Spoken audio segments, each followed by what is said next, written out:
Hello mga kamamshi, welcome to my mini vlog. For this video, andito kami ni Habi sa may Nonoy's Manukan kasi nga nagre-request yung anak ko at siya nakakain kami sa labas because it's a family day.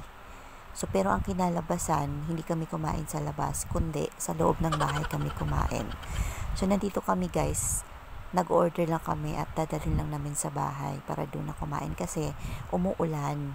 So may munting anghel pa ako, may baby pa ako, kaya alangan naman ano ko sa ulan, mahirap na baka magkasakit. So habang nag-order kami guys, so nagsi-selfie na din kami para may konting ano naman, picture ganon.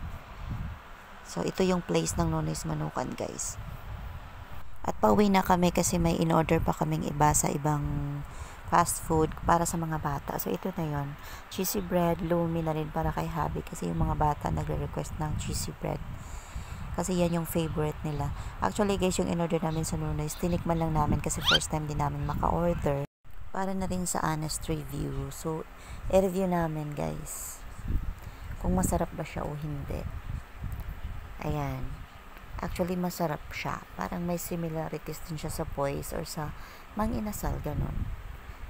So bet ko na rin yung lasa at sabi ni Happy it's okay.